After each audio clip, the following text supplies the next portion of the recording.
बिस्मिल्लाहिर्रहमानिर्रहीम। शुरू अल्लाह के नाम से जो बड़ा मेहरबान निहायत रहम वाला है। अस्सलामु अलैकुम दोस्तों, ये हज़रत इदरीस अलैहिस्सलाम की तालीमात का दूसरा हिस्सा है। चलिए शुरू करते हैं।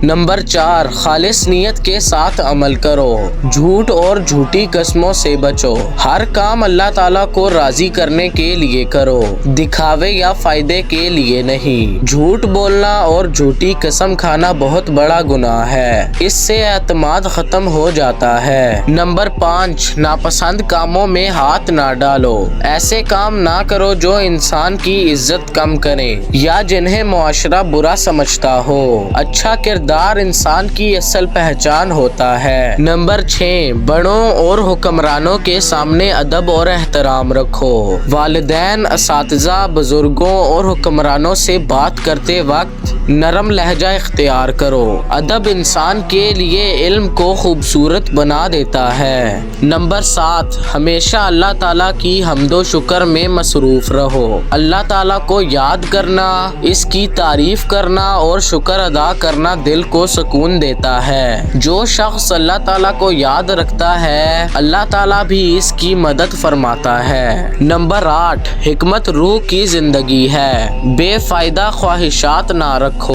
दानाई और समझदारी इंसान की रूह को जिंदा रखती है। फजूल ख्वाहिशात, लालच और हद से ज्यादा तलब इंसान को परेशान कर देती है, इसलिए कुनात इख्तियार करो। नंबर 9, जरूरत से ज्यादा चीजों की ख्वाहिश ना करो। जो अल्लाह ताला ने दिया है इसी पर राजी रहो। ज्यादा लालच दिल को बेसुकून कर देता है, जबकि कुनात इंसान को खुशहाल बनाती है। हज़रत इदरीस अलैहिस्सलाम तूफ़ान नूह से पहले के ज़माने में दुनिया के पहले अजीम उस्ताद माने जाते हैं। आप अलैहिस्सलाम ने इंसानों को इल्म, अकल और समझ की राह दिखाई। इस वक्त लोग ज़्यादातर जाहिल थे, मगर हज़रत इदरीस अलैहिस्सलाम ने इन्हें सोचने, सीखने और सही रास्ता इख्तियार करने की तालीम दी। हज़रत इदरीस अलैहिस्सलाम ने मिस्र के बालाई इलाके में इल्म और हिकमत को आम किया। वहाँ लोगों को लिखना, पढ़ना, हिसाब और जिंदगी गुजारने के तरीके सिखाए। इसी वजह से मिस्र कदीम ज़माने में इल्म का बड़ा मरकज बना। हज़रत इदरीस अलैहिस्सलाम ने अल्लाह ताला की इबादत के लिए इबादतगाहें तामीर करवाईं, ताकि लोग बाकायदा इबादत करें और अल्लाह ताला को याद करें। आप अलैहिस्सलाम ने इबादत को जिंदगी का अहम हिस्सा बनाया। आप अलैहिस्सलाम को मुख्तलिफ अलूम में महारत हासिल थी। आप अलैहिस्सलाम सितारों का इल्म जानते थे, जिससे वक्त और मौसम का अंदाजा किया जाता था। आप अलैहिस्सलाम फलसफे और अक्लो हिकमत की बातें सिखाते थे और मुख्तलिफ अलूम के पहले मुअल्लम शुमार होते हैं। हज़रत इदरीस अलैहिस्सलाम ने लोगों को आने वाले तूफान की खबर भी दी और इन्हें खबरदार किया कि वो अल्लाह ताला की नाफरमानी छोड़ दें, मगर अक्सर लोगों ने बात ना मानी। आप अलैहिस्सलाम ने मजबूत इमारतें बनवाई, जिनमें उस वक्त के अलूम, हुनर और सन्नतों को महफूज किया गया, ताकि अगर कोई बड़ी आफत आए तो ये इल्म ज़ाया ना हो और आने वाली नस्लें इससे फ़ायदा उठा सकें।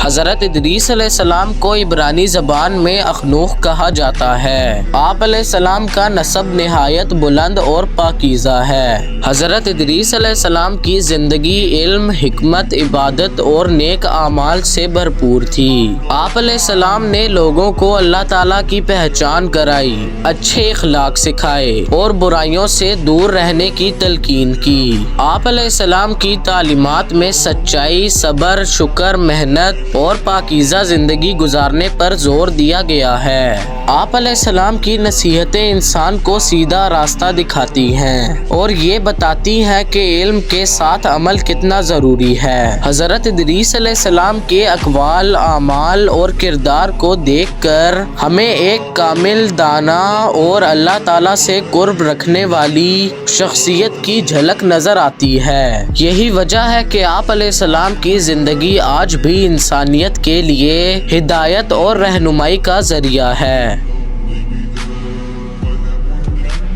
حضرت ادریس علیہ السلام کے بارے میں پرانی کتابوں اور روایات میں بہت سی ایسی باتیں ملتی ہیں جو افسانوں پر مبنی ہیں۔ یہ باتیں نہ تو عقل کے مطابق ہیں اور نہ ہی تاریخ ان کی تصدیق کرتی ہے۔ وقت گزرنے کے ساتھ ساتھ تحقیق اور سائنسی دریافتوں نے یہ بات واضح کر دی ہے کہ حضرت ادریس علیہ السلام کے بارے میں پھیلائی گئی بہت سی کہانیاں حقیقت پر مبنی نہیں تھی۔